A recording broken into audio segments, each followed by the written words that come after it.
Welcome to another episode of the weekly Canadian Gender Wars Report. I'm Melanie Bennet. As you can see, I have a different host today. I am joined by my friend Jessica Street from DDSB Concerned Parents and also a member of the Parents' Rights Coalition of Canada.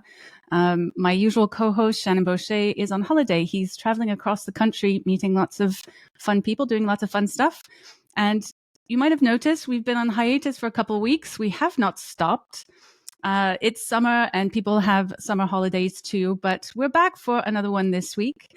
And Jess, you've been on the show before, but do you want to just introduce yourself a little bit? Yeah, thank you so much for having me. It's always a pleasure to be on here and have a chit chat with you. I've been, as you said, I'm one of the organizers of the DDSB Concerned Parents, as well as being involved with the Parents' Rights Coalition of Canada. And through that, we've been helping parents have a voice within Canada about what everything that's going wrong in our education system and with our children medically at the moment. Yeah, and you're going to talk about something special today. You're going to talk about a petition, which we'll go into more detail later. But that's the main reason why I wanted to have you on today, because you're doing some really great work with that needs a little bit of publicity. But let me just go through the outline for today. So we've got an interesting episode today. We're going to start off with a very controversial GTA skinny dippers piece, which I found quite interesting from last week and this week. We're going to stay in Ontario for what does it mean that something is in the curriculum. I've come across some information that I thought was very, very interesting to share with everyone. We're going to then move to mainly New Brunswick, so Ontario, New Brunswick today. And we're going to talk a little bit about developments with Policy 713. There's also an interesting development with Pride in New Brunswick, the Fredericton Pride. And I want to talk about Poilievre. He gave a speech, another anti-woke speech. So let's discuss a little bit of that. And then we'll move on to talking a little bit about the petition and the Million March for Children. So to start off, let's talk about this skinny dippers. Okay, so last week, what date was it? On the 3rd of July, I came across, when I was looking at some Pride stuff, I came across this GTA skinny dippers and I went to have a look at their website. It was in an article. I think it was a True North article. They happened to mention them and I was curious. So I went to look at their website and found this crazy website with, obviously this is the first image. So I posted it on Twitter. You know, it went crazy. I think, look, it's 586,000. I've never had a post go crazy like that. But it could be because of some of the interesting information on their website. Now it says children and youth under 14 must be accompanied by a person, any person, that's my addition here, aged 18 or over 18. So that could be, they didn't have to be a family member, just somebody over the age of 18 can accompany this minor. And then the youth between 14 and 18 can get a free membership when accompanied, which is a bit of an odd policy to have when you're talking about naked adults.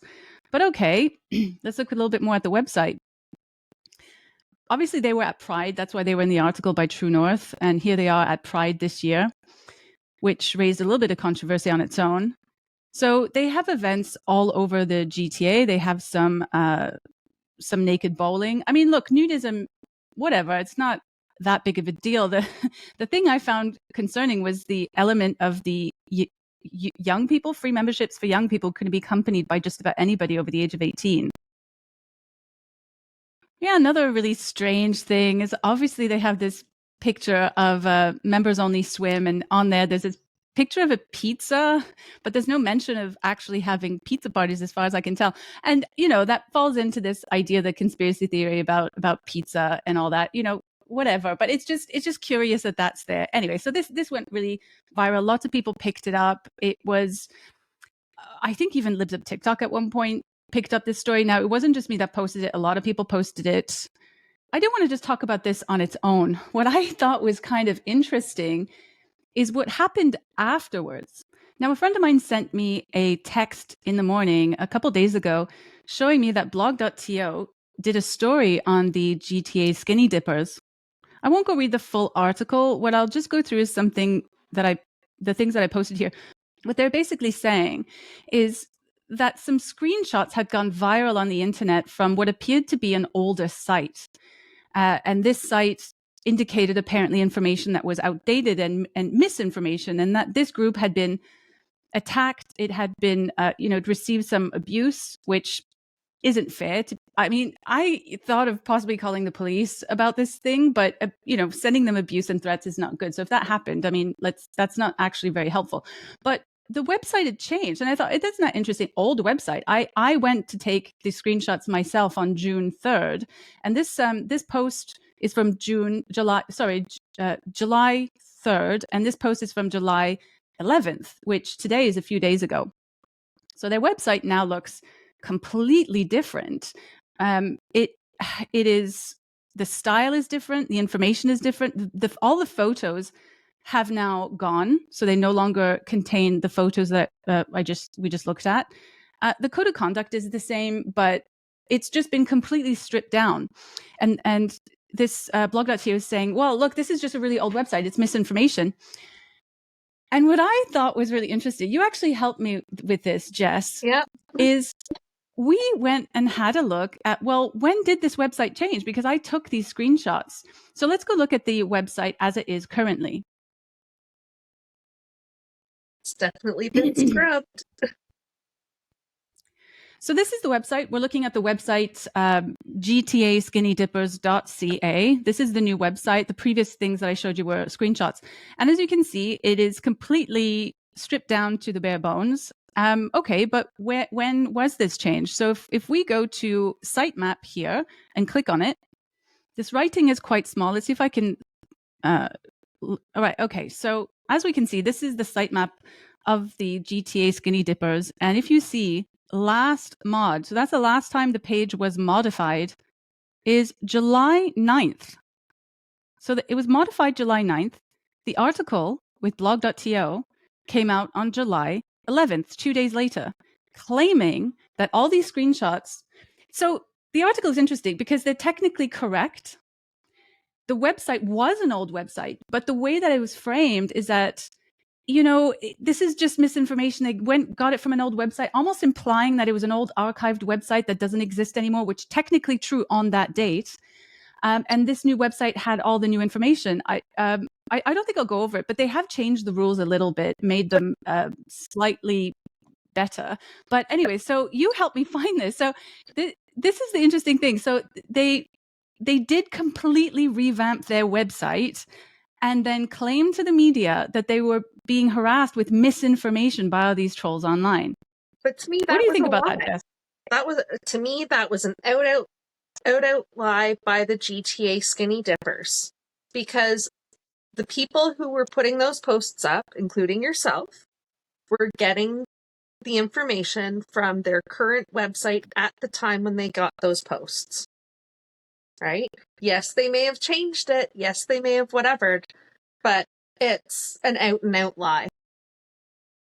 Well, it's certainly very misleading from blog.to is supposed to be journalists posting this, because while technically true what they said, that it was an old website, all of these photos from the website that went viral, they're not all copied. Like, for example, they're not all my screenshots. Many different people took many different screenshots within this period. So to me, it feels like this group started realizing that their rules are a little bit sus and people are picking up on it, went and completely changed their website as quickly as they could, and then went crying to the media and said, everyone's lying about us. Well, even myself, like the last time I grabbed photos from screenshots from their website was on July 6th, because we were having a huge problem with not meeting community standards. And so we had things deleted, and because there was penises and breasts and things like that all over the place on their website at the time. And so I ended up having to add emojis to everything. And that was on the 6th before they changed everything. Yeah. Yeah, interesting. You guys can go read the article yourself, go see what you think, check out the sitemap yourself, again, see what you think. So we'll move on from that. That was the first kind of interesting story that happened in the last couple of weeks. So let's now look at, what does it mean for something to be in the curriculum? There's been a lot of talk about this. This is one of the pushback that one of the pushbacks that often gets brought up by educators or by different people supporting the idea of trans or gender ideology education in schools, that it's not in the curriculum until here, but by the way, specifically in Ontario. Well, it's not in the curriculum. You need to go read the curriculum. And in the curriculum, it states that this needs to be taught in grade 8. That's true. That gets got up. It's not done until grade 8 in the curriculum. But what does that actually mean? I have been privileged enough to get my hands on a whole bunch of legal documents from 2019. So in Doug Ford ran on a campaign to repeal the Catherine Wynne sex ed curriculum. I think it was a 2015 sex ed curriculum. He wanted to repeal that and create a new one. And then the ETFO, who we've covered on this channel before, in fact, I've done it with you, Jess, the Elementary Teachers Federation of Ontario, which is a teachers union, they took the Doug Ford government to court with the Canadian Civil Liberties Union. And they were saying that this infringed on students' human rights to repeal this 2015. Well, it's the health curriculum. So we don't actually have a sex ed curriculum in Ontario, but it's included in the health curriculum. There are affidavits and factums and all kinds of things pertaining to the case. And one of them is an affidavit from a man called Martin Beckett. Now, Martin Beckett, I don't know if you know this, Jess, he's also from DDSB. Oh, okay. Let's bring him up here. Yeah, so he originally started in Whitby. He originally started his career in Whitby, in the Durham District School Board, which is your area. And he moved up to the Ministry of Education in 2016 to become the Assistant Deputy Minister of Education. So he's a representative for the Doug Ford government in this case as the Ministry of Education. And this is an affidavit that Martin Beckett gave about what the health curriculum is and what the new, we'll call it the sex ed curriculum. We know what we mean, it's health. But anyway, so in this document, he's stating what things like in the curriculum mean, like what the expectations are of teachers.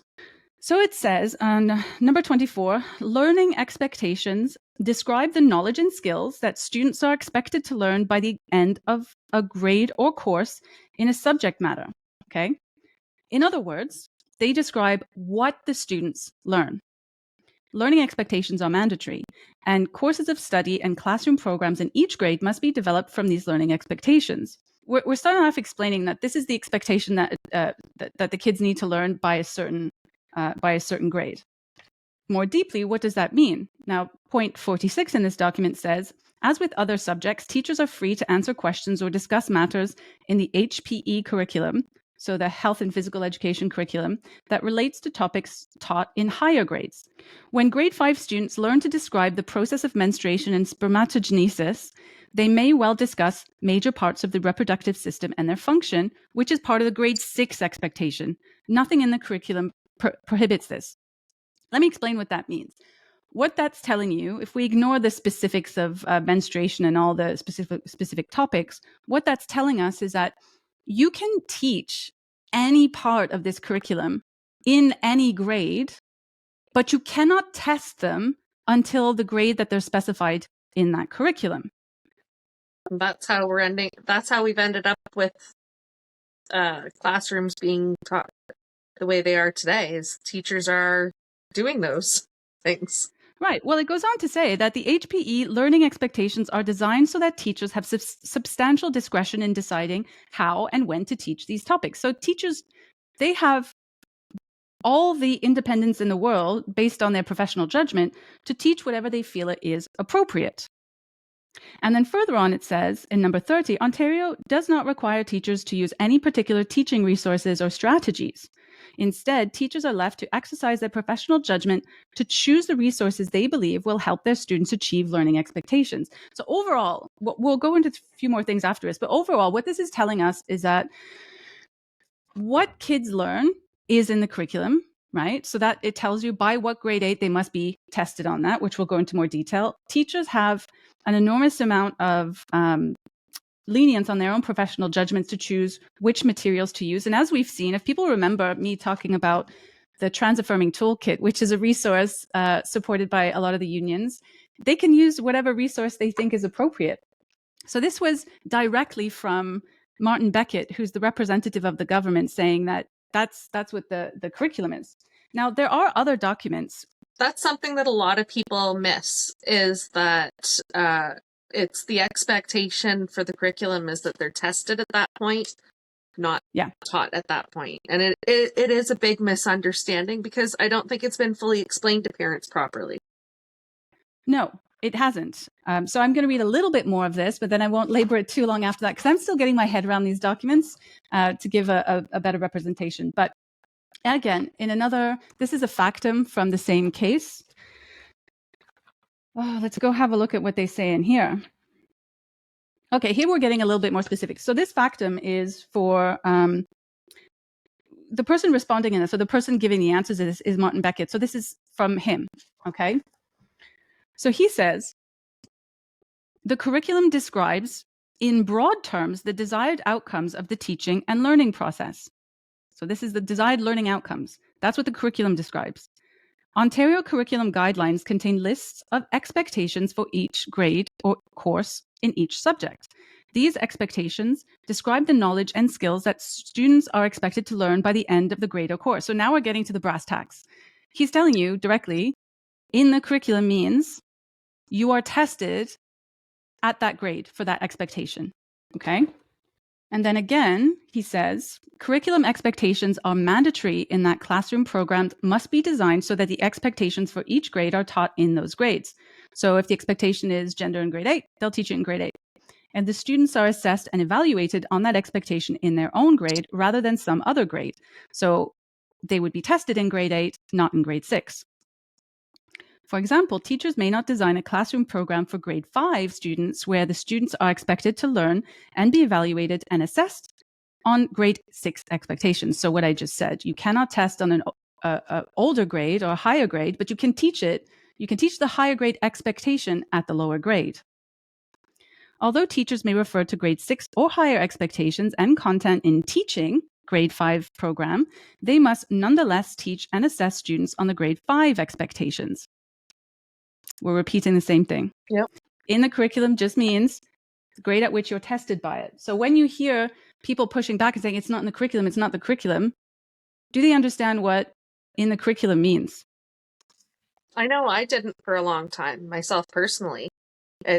I believed, like everybody else did, that those were the grades that it was to be taught in, not that that's the grade just to be tested in. Yeah, well, I had no idea until I picked this up. I mean, I understood the dynamics of methodology. So when they talk about, the last one, I'll talk about this a little bit too. So when they talk about professional judgment and resources and things like that, that sounds really great on the surface because teachers are educated people. They should have the flexibility to do those things. The problem is that we know that Paulo Freire's methods are all over the education system, and it is very sneaky. They've also been given the permission to teach things at a higher expectation whenever they like, and to use their professional judgment about things like age appropriateness, which I haven't talked about yet, but is in there. They talk about it's up to the teachers to define age appropriate, right? And I've covered certainly on this channel about what the meaning of age appropriate means. It's no longer developmentally appropriate practice, which is what used to be done. I digress a little bit about age appropriateness. The last thing that I want to cover just for this topic, I will be going through this case over and over again, I'm sure, because I found a whole bunch of other things that I don't have time to cover today in the few documents that I have read. But the last point for today that I want to talk about this in the curriculum, okay, is point 24. Teachers are free to answer questions and address topics that are not expressly referred to in the curriculum document in the course of teaching the curriculum. So again, if we think about gender, there are egregious things that are being shared with young people that won't be in the curriculum. And they're saying, but they're free to answer that. They're free to answer that as they see fit. Such what they call teachable moments are not prohibited. Sounds good, teachable moments. We want that. There are some things that are going to be a teachable moment in the classroom. They are those magical moments when something comes up and you can cover a topic that wouldn't otherwise come up. The curriculum documents are not intended to include every possible question that could be considered in planning a classroom or gym activities. On the surface, sounds great, but we've seen how this plays out in our schools. So what we have is teachers have the professional judgment to decide whenever to bring up these topics. And we think about gender, that can be done as early as kindergarten, right? Age appropriateness is determined by the teacher themselves, usually means presenting information in a way that's appealing to that age rather than appropriate for that developmental stage, right? We also have this concept of the teachable moment. The teachable moment, if you really think about that, this is, it allows for things like the Freirean generative theme.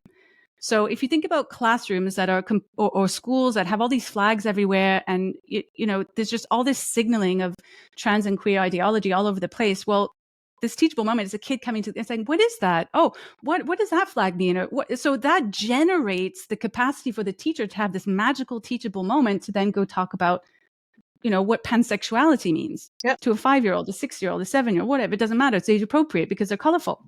One of our biggest complaints that we had to the board was the fact that they're saying that they're having these, oh goodness, I can't think of the word, like genuine open conversations with the students about things, yet, anyway, when they're trying to say that they're organic, that's it, organic conversations. Yeah, I'm sorry, when the school is plastered up and down the halls with bulletin boards full of gender ideology and things like that, you can no longer state that it's an organic conversation. It's been endorsed by propaganda. Absolutely. Absolutely. So we have to, knowing the information that I know now, I read these documents in a very different light, and what's been allowed to happen over time. The ETFO is very happy about this. By the way, the case was resolved by the Doug Ford government basically giving ETFO everything they want, so that they dropped the case and it would just go away. So they handed over, the Ford government handed over all the power of the Ministry of Education to put limits on the kinds of teaching methods. So if we think about highly ideological teaching methods, such as using critical consciousness, using critical race theory, queer pedagogy, all of these critical praxis that you can use, that's not been stopped. They've been allowed to do that as they please. And the last document that I read that was the most explicit from Martin Beckett, this is coming directly from the representative of the Ministry of Education under the Ford government, telling you, yeah, we're totally happy with this. We want this. We're totally behind it. This is what we want. So I think we need to start thinking about, well, this is my understanding, is that people need to understand what the curriculum means. People need to understand that changing governments may or may not, well, probably won't change these facts. That my personal opinion is that we need to look at these unions and see how we can reduce some of their power there. But there's some other juicy stuff about this case, which I'm not going to talk about today, in terms of who the experts were used, or which experts were used by the ETFO. That's a whole other thing, which I hope to bring to you soon. So we'll move on. That was a sort of surface level introduction to what in the curriculum means. Okay, on to New Brunswick. Yeah, so it's with Bill 713, and it appears that one of the school boards decided that they should be spending tax funds on fighting against something that a lot of New Brunswick people want, and it's absolutely atrocious using tax dollars in this manner.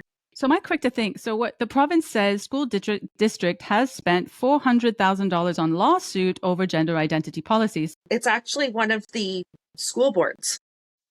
Anglophone East sued the province, alleging changes to Policy 713 violate the rights of students. So it's the school board. Yeah. A judge dismissed the case on Friday, ruling the council has said it will appeal. So the school board is suing the province, so their own Ministry of Education, for trying to implement 713. Interesting. Yeah. That's a lot of money when school boards keep telling us how they have no money. Right? Like when we keep hearing from school boards that we have no money to maintain schools, we have no money to build new schools, we have no money to hire new teachers, we have no money to go and invest in our curriculum. And yet they have money to go and sue the government for putting in something that the people clearly wanted. Well, I just saw something interesting while skimming through this. It says the 10-page application in the court file is accompanied by lengthy affidavits and documents showing the evolution and dispute. Now, I just shared with you a whole bunch of legal documents. So if anybody in New Brunswick fancies doing some FOI work or maybe even hiring a lawyer, because these should be public documents, but sometimes they're hard to find on Canly and things like that. These were sent to me by someone. So it might be worth looking into this case because it could be as juicy and interesting as the case that I have in front of me. So yeah, if anyone wants to do that, that would be a great project to look into. Something tells me that one of the things we're going to find if somebody looks into that is that you're going to find a lot of repeat from the stuff that came out of Ontario. Yeah, you might also find a definition of what their curriculum means or some of the ideologues that they're using. Mm-hmm. You know, some of the activists, the different groups, how are they involved, the connections, those sorts of things. They'll come out in those kinds of affidavits, right? So that is definitely a project worth doing. 100%. These people need to be exposed. The public needs to know. Otherwise, the public doesn't have a way to fight it. Okay, now on to our next story for New Brunswick. This is Fredericton Pride. Right, so we have this article from the Globe and Mail. It tells us Fredericton Pride Festival cancelled. Organizers cite harassment and safety concerns. Whoa, what on earth happened? Organizers of the annual Pride Festival in Fredericton said they've cancelled this year's edition because of the intense harassment the group board members have recently been subjected to. What does that mean? In a social media post Thursday night, Fierté Fredericton Pride said the decision has not been made lightly and that organizers considered alternatives. The group didn't give details about its reasons for cancelling the event, but earlier in July had condemned the backlash it received for its vocal support of Palestinians in the war with Israel. And its decision to name an activist organization called Fredericton Palestine Solidarity as Grand Marshal of the city's Pride Parade. Well, that's weird. Why would you have Palestinian Solidarity Grand Marshalling your gay Pride Parade? So what is going on in Fredericton? So I do have a little theory on this. So all across Canada right now, and you know what? In fact, I'm going to say North America. We're having an issue with unions who have become activists to the nth degree. They have involved themselves in Pride, and they have involved themselves in the Palestine movement. And that's exactly what we're seeing here. They're trying, after what happened in Winnipeg with the Pride Parade getting stopped, and then again in Toronto. I do believe, and in Victoria. That also happened in Victoria. I forgot Victoria as well, right? I do believe that it's their way of trying to get them to work together so that way they don't have their Pride parades stopped anymore. Work together or to prioritize Palestinian causes? No, I think that it's the union trying to keep both on their side. Possibly. I don't know. I had a look at Fierté Fredericton Pride. I had a little look at their website out of curiosity, and I don't think it's any mistake. If you go to the events, I was curious, well, if they've all been cancelled, what's going on for Pride? Because they still advertise it. So let's have a look at their events for this Pride week that they've got going on. Gender Euphoria Hair and Nails event. Sure, why not? Anti-Fascist Panel 2024. That's interesting. The Anti-Fascist Panel 2024 is funded in part by the Government of Canada and Fredericton Tourism. Why would the Government of Canada and Fredericton Tourism be funding Antifa? Also on the 16th, joyfully queering sex ed with sexuality NB. Well, we were just talking about sex ed just now, I guess, through the health curriculum. Why would they want to be queering sex ed? What does that mean? That's interesting. Queer trans history, fine. There's a lot of very, very let's be honest. The reason I'm talking about queer, I think this needs to be repeated quite a lot. This is not gay.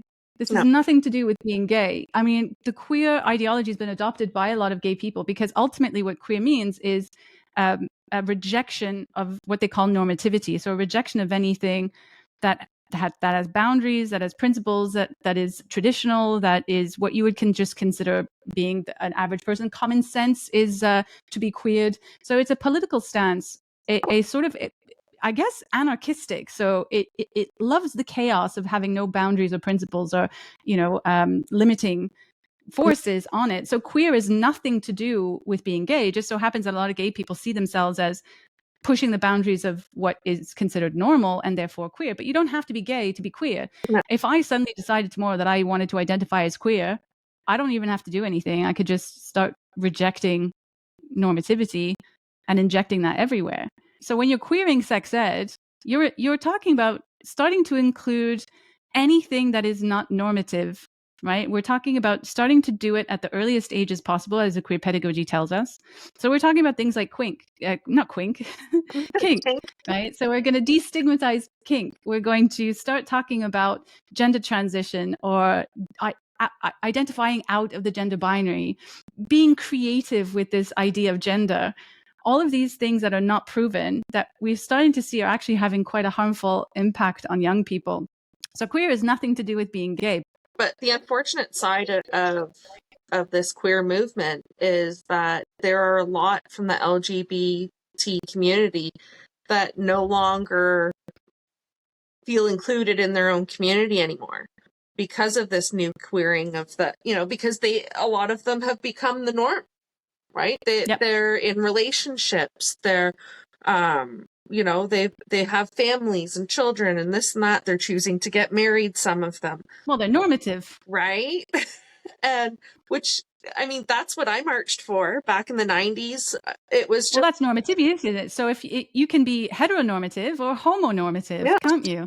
Any kind of normativity that's pushed back against regular gay people. They call it like straight passing, I think. So yeah, it's a pretty hateful, queer is a pretty hateful ideology. It's very much against gay marriage. I think it's always the queer ideologues have always been against gay marriage. Anything that makes you, I guess, so-called normal, which is an oppressive force in society. And it's just proven here. So another one I just came across, Queer Liberation and Decolonization is another one of their events. Join panelists Rebecca Salazar and all these other people for queers. These are Queers for Palestine TO people to talk about how colonization imposed the gender binary roles in Indigenous folks, cross-movement solidarity via disability justice, resisting pinkwashing and queer Palestinian perspectives. This idea that the gender binary was invented by the patriarchy to keep women at home to do the unpaid labor of raising the nuclear family, sending males to the office to earn the capital unfairly, that you have to, reject this gender binary, become non-binary. Like, this is all ideological talk. This is not reality. This is a ideology. And so my perspective, I'm just going to finish off by saying my perspective is, at the end of the day, you go do that, fine, you go do you. My problem is in school. So I don't think this has any place in school. So this queering the sex ed stuff, no, you don't need to be doing that. You don't need to be doing anything with children at all. If you want to do this stuff as an adult, you go ahead. We still live in a liberal democracy. And so there's place for people to believe what they want to believe. But the limit is when you start doing it or start imposing that on other people, which is very much what queer is doing right now. Cool. It is absolutely imposing it on gay people who don't identify as queer. It's imposing it on our schools. It's imposing on all kinds of people and supported by our government. Look again, the event is funded by the Government of Canada and Fredericton Tourism, who want you to learn how to decolonize the gender binary. Okay, on to our last story before we talk about the petition. This is a national story, or I guess Alberta. Pierre Poilievre went to the Calgary Stampede this week, I don't know, a few days ago. Yeah. And he's been talking about woke. He's been calling it, the wacky woke ideology, whatever he calls it, Trudeau's ideology. So I'm going to play a little clip of him at the Stampede.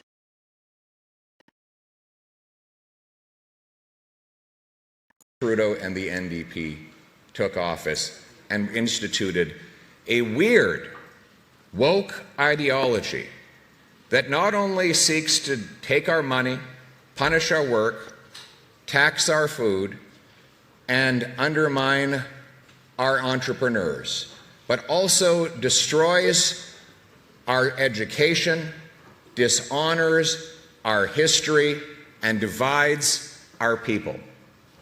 But the good news is life was not like this before Justin Trudeau, and it won't be like this after he's gone.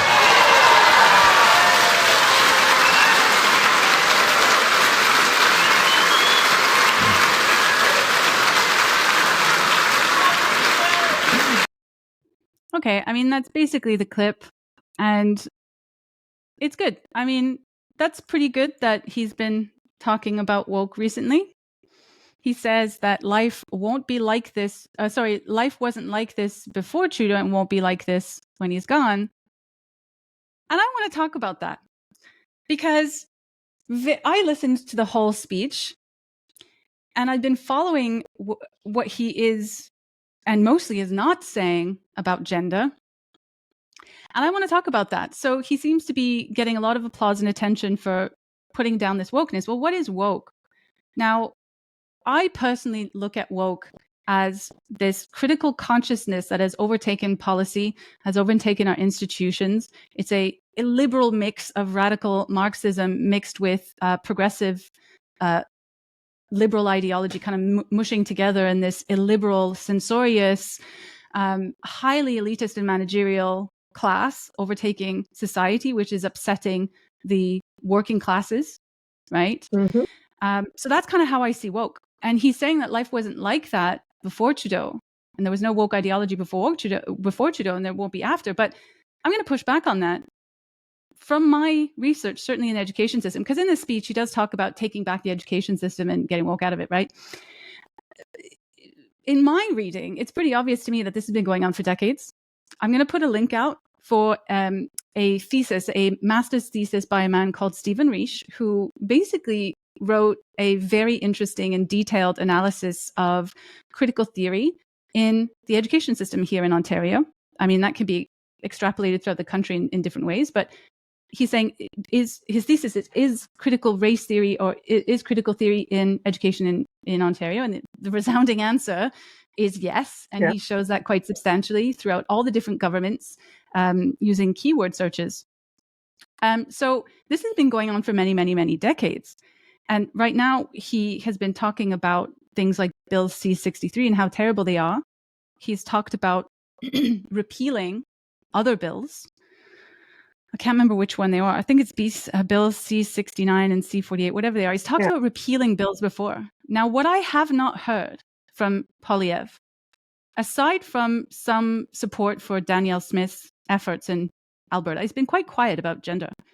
I have never heard, he's talked about illiberalism. He's talked about how the Trudeau government are censorious. He's talked about all those things, but he has yet to even broach the topic of repealing the two most censorious and woke bills that there are in this country. And those are Bill C-4. And if I'm not mistaken, that is the conversion therapy bill, which is that is a compelled speech bill that compels our doctors and mental health workers to affirm people, right? It also creates a situation where people like Amy Ham cannot say as a nurse that you can be a trans woman, but you're male, right? She's been in court over that for several years, supporting J.K. Rowling. So that's become a no-no. So what more censorious and illiberal bill is there as C-4? But that's not the only one. There's also Bill C-16. And again, sometimes I mix them up, so they might be mixed up, but I think it's correct that this is the Bill C-16 is it's a human rights commission or human rights bill, basically saying that gender is now a protected class. Now that creates a substantial conflict between sex-based rights for women. So, for example, women's prisons is a big issue in Canada, right? So males, because gender is now a protected class, and anyone who says that they're trans is trans. So any man who's caught doing whatever, you walk through the threshold. Right. So if a man gets caught doing whatever crime, let's say it's a serious crime of sexual assault, he can identify as trans. He's a woman now. We can't do anything about that because of this human rights bill. And he can go to female prison, and then he's free to assault other women. Actual women, females. So these two bills are some of them, and also you can't do anything about it, right? So these two bills are probably, in my mind, look, Bill C-63 is the bill. That's the one where you could be, that's the thought crime bill, basically. Yes, that's the one where you can be put in jail for something you might do. Might say, right? That's bad. Don't get me wrong. I mean, well, but that's not even a bill right now. I don't think it's passed. It's still being discussed. But the Bill C4 and C16 are in place. They have been in place a long time. When they got put in place, many people tried to warn us. Most of Canada didn't pay much attention to it, including myself. And now we're suffering the consequences of those bills on a day-to-day basis. Agreed. And I think that's where the constituents across Canada need to start reaching out to their MPs and their MPPs and even the Human Rights Tribunal about how these things are not right. It probably will be a good thing when this government changes, but if we don't push for things, if we don't remind these leaders that they're accountable to us, and it's a good thing that he's getting a lot of support for pushing back against what he calls a weird, what does he call it? A weird wacko. Yeah, weird woke ideology or whatever, wacko policies, whatever. That's all great and good, but I want to hear something really substantial. There's a lot of reticence or hesitance in talking about this particular topic. Yeah. But I think that's because a lot of that has to do with cancel culture, right? And the fact that a lot of the activists for pushing those things into place have made it so that industry and politicians and the general public are afraid to say no. Right? Just this week, though, he was talking about the drug dens. I think it was just yesterday. Well, what he called drug dens anyways. Yes. He's talking about the safe supply. Safe supply is also very activist driven. He seems to be okay doing tough talk on that and talking about getting rid of, some of these sites near schools and so on and so forth. But I've noticed that specifically with the gender issue, he's just afraid. He just won't touch it. And I think it's something to do with the Conservative Party itself, like the people in the party. I don't know, because there's no reason. There's support for this. People want him to repeal these things. He's not doing it. I think it comes down to the unions. I think it comes down to the unions are approaching them and saying, we have X amount of numbers and this is what we want. And those are big things for the unions, right? And as they start to push, the unions start to go more Conservative Party support because they see the writing on the wall that there is a good chance that the Conservative Party is going to be our next federal government. They're going to start, putting in their demands with them, just as they did with the Liberal Party. Well, I think this just goes to show that in Canada, I think probably the most contentious, weird, woke ideology is trans ideology. There's a lot of problems with this, and this is probably the most contentious one. And if Canada can get to grips with not wanting to get to grips with the trans issue, if we can do that, I think they'll be on a good path forward. That's the most contentious one here. Yeah, I honestly wish that like in Ontario we have family status as a protected right, and I truly believe that as Canadians we need that as a protected right across Canada. That's your relationship between you and your child. Yeah, absolutely. Okay, so we're going to now talk about your petition. Through all the trials and tribulations that I've been through with my family, along with listening to other Canadians across the country about children being transitioned, and being made to believe that they were born in the wrong body because, automatically if a kid feels awkward nowadays going through puberty, 9 times out of 10, I shouldn't say 9 times out of 10. A lot of times they are being told that, you're feeling awkward through puberty just because you must be born in the wrong body. And we've already seen through, you and I discussed this, I believe, another time about like Radio Canada when they went and found out that an actress go in who was pretending to be 14 years old, and in under 20 minutes, she was given puberty blockers, and how Sick Kids National Post did a story about how over 600 girls have had their healthy breasts removed. These are not decisions that children should be making, for the simple fact of when you're a kid and going through puberty, you don't know what you're going to want as an adult. I certainly did not know that I was going to want to get married and have kids and you know, whatever else. So this petition is to help protect those children. It's to stop the medical transition of children. Once you're an adult, what you choose to do as an adult, that's your right. You're the one who has to live with the consequences. But I did want to make room in there for kids once they're 16 who are still unsure about what they want to do with their lives, to be able to have therapy and things like that. Because if you're at 16 still unsure of who you are, you should have the ability to go and talk to someone. 100%. Mm-hmm.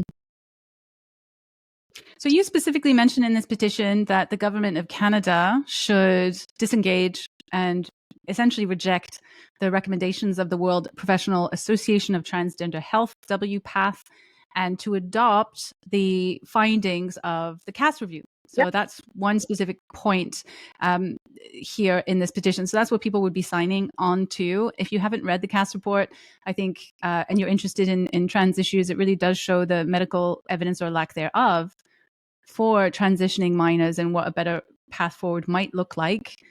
The WPATH is the current standard that the government, it's all over government websites and recommendations. And to let go of that, it's been shown through things like the WPATH files that it's just full of activists who are more interested in the ideology rather than actually helping kids. In fact, they know that it doesn't help kids. Yeah. So that's what this petition is essentially saying, right? Well, yeah, we have found that many of the educational documents that they're providing to kids relate back to the WPATH. So when we were looking through some of the things in the Durham District School Board that are being taught, for example, and you go through and you click on the links and go through, and it brings, one of the places it brings you to eventually is to Health Canada. And when you go into Health Canada, one of the links that it brings you to is a page about WPATH. And it WPATH has since been completely, as you know, many of the people who watch are aware, it's been put down. It's no longer, the WPATH files basically debunked a lot of it. And so as far as I'm concerned, I don't believe that we should be following them as our go-to national health authority, especially when they're an organization of activists. So one of the biggest things that I've found is that I've come across a lot of people who are like, why bother signing the petition? We just had a record-breaking petition that the government voted down like it was nothing. And to those people, I say, think outside the house. What you need to understand is people like myself are thinking beyond the house. I plan on taking this petition to different sponsors, to different capitals of industry, to show them that this is what their consumers want and that this is what they should be supporting, to bring it to politicians, to show them that this is what you need to start pushing for if you want to maintain, the public on this. When is the petition ending? When is the end date? October 10th. So there's still a amount of time.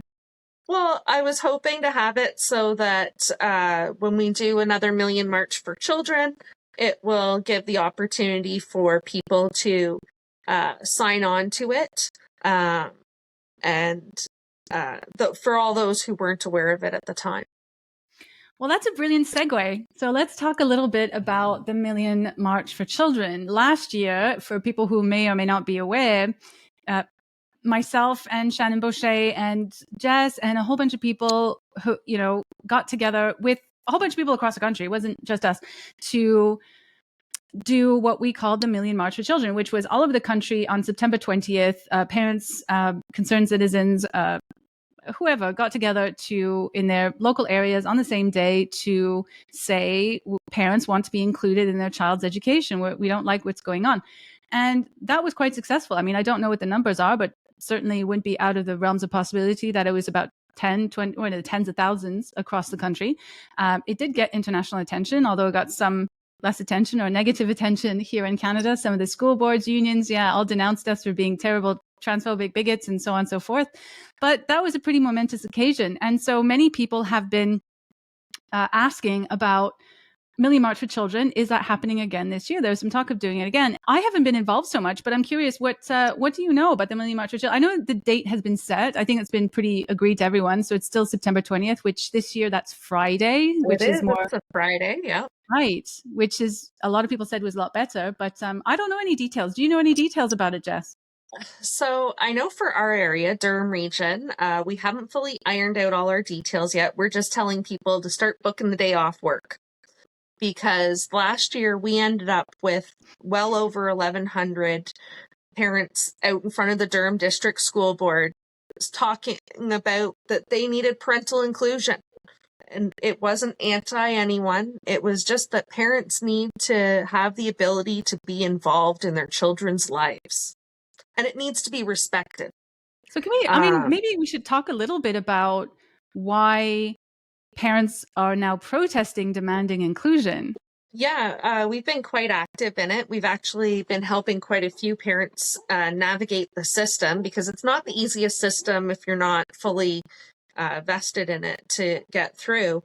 And that's the biggest thing, is following the steps, right? Like making sure that you go to your principal first, then that you go to, the teacher, the principal, and then your superintendent. And then if they're still not listening, your trustee. And if they're still not listening, then start going to your politicians, like at other levels, your MP.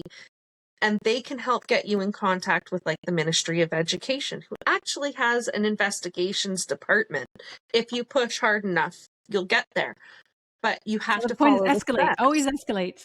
Right? Escalation is key in not being ignored. And that's a big part of the problem that we've found that's going on in the education system, especially like personally with Durham District School Board. I've had incidents with my children that now I've had to escalate for both my kids to have an investigation with the Ministry of Education. It's not that I haven't had meetings. It's not that I haven't, but I have literally got superintendents who are trying to make me go away by ignoring me. They would give me the statement of, don't worry, I'm going to do an investigation, look into it. And I'll purposely give them time to do so, because bureaucracy takes time. But then all of a sudden I'll send a follow-up email asking for some information, and that's when, they start to investigate again, because they didn't bother to do anything in the meantime. And I'm not alone in this. And other parents need to know that they're not alone in this. We've all got to keep pushing for inclusion. That's a lot of what the September 20th is about that parental inclusion, parental involvement, however you want to put it, it needs to take place. It's easy to become disillusioned, but don't. I mean, it's not all bad. Do you have a picture of my van available? Oh, yeah. Let's look at that. This is one of the things that I did to help let people know that they're not alone, and that it's okay to try to find a center ground and speak up about it. We want a comprehensive review. We're not against anybody, but we should be allowed to ask for a comprehensive review of things. Oh, there we go. Okay, great. So that's my minivan. If you see it driving down the 401 or wherever.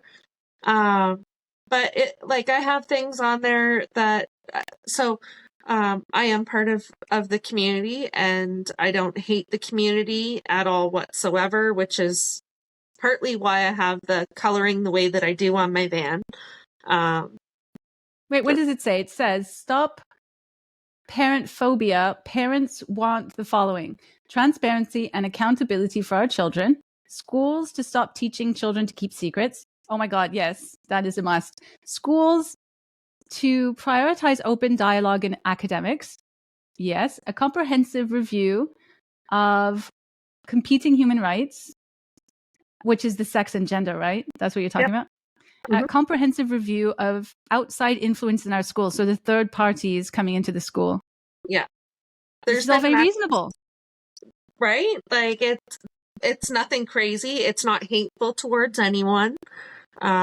It's the, I mean, there's been studies that have come out of Australia about how these third-party organizations are not doing the good that they first intended to do. And so forced celebration does not equal acceptance too. This virtue signaling of all the flags. Very nice. Yeah. And I also have, so the little present that you see on there, that goes to the union meeting that they had on September 15th, 2023, where they talked about parents being fundamentally, they called us fundamentally racist, fundamentally anti-LGBTQ, fundamentally... They called us Nazis. Yeah. Fascists. Yeah, and it's so untrue. And the thing that hurts me the most is that I know some of the people who were in that meeting. Yeah. And in real life, when you hear them talk to people, that's not how they talk. Those are not the words that come out of their mouth. But when it comes to pushing things that their union wants, they're all over it. It's a shame. Yeah, well, it's a great van, and it's a great way to start a conversation with people. Certainly, you do more than most. You go out and talk to people on the street, and you even talk to union members. You really go out there. Not everyone's going to have the time to do all of that. Even if it's just writing a letter, even if it's just talking about these issues that you're learning, maybe from my channel or from looking at the policies yourself, talking about it over. I don't know if you go to a Sunday dinner with your family, or depending on the family, we know how that can turn out. But, small little steps, getting involved, talking to your teachers if you have children in school. So I'm just going to share one thing. Today, a very worried parent in New Brunswick, I'm not going to share who you are, but send me very concerned messages about what on earth am I going to do? I'm just moving to this new school. Again, everything's New Brunswick today in New Brunswick. And I'm really worried about all this stuff that I'm seeing. And my response to her was, it looks really bad when you see things like my channel who are showing all the things across the country that are happening all the time. And so it can seem like it's all bad all the time. But we need to remember that it's not the levels at which this is pushed in different schools, different districts, different school boards, whatever. It's all different. It depends on the teacher as well. Like, it's not going to be uniform across the board. Some are going to be way worse than others. The really important thing to do is talk to your teacher. Talk about your concerns.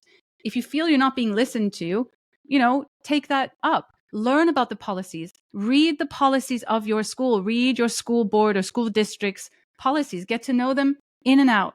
If you have any concerns, procedure is key. All of it. So key in all of this. And like you said, and talk to your trustees. Because your trustees are the ones who have the ability to put forth motions to change policy. But unfortunately, there's a lot of our trustees out there who have been told by the school boards that, no, they're just supposed to go with whatever the school board puts forth to them. If you're interested in this and you have children, you need to understand what's going on in your local area with your school and your school board. And I do not have all of that information for you necessarily.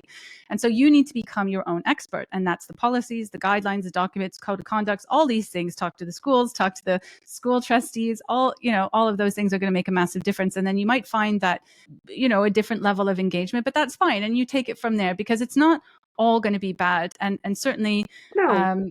Some people are going to have a really difficulty changing the unions. That's going to be a mountain to climb, but you might find some sympathy with some of the teachers. So it's getting engaged, I think, is the most important thing. Well, if you follow groups like DDSB Concerned Parents or PRCOC, which can is more of a Canadian-wide group that can also get you in touch with a more local group. We all have different writing campaigns going on throughout the year and stuff like that. Participating in those writing campaigns is huge. That's exactly what these unions are doing. Look at Faye Johnstone. Faye Johnstone went with what's the group that she works with? The Queer Momentum. Yes, the Queer Momentum. That's exactly what they did. They went around the country and they had pizza parties with letter writing campaigns. Now, were they overly successful? From what I've heard, they didn't get a ton of attendance. They didn't get a ton of letters written. But I think that's also to do with a lot of people are waking up to it's not quite what it was originally sold as. You need to participate.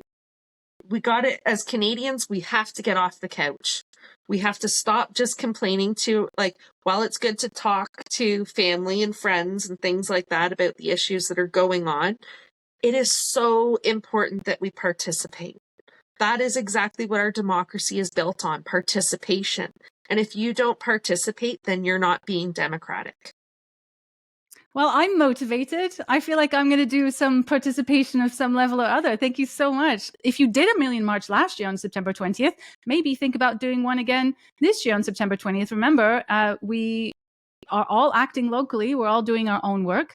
So, it's been a great episode. Jessica, thank you so much for being with me today. Thank you for having me. Have a great weekend. You as well.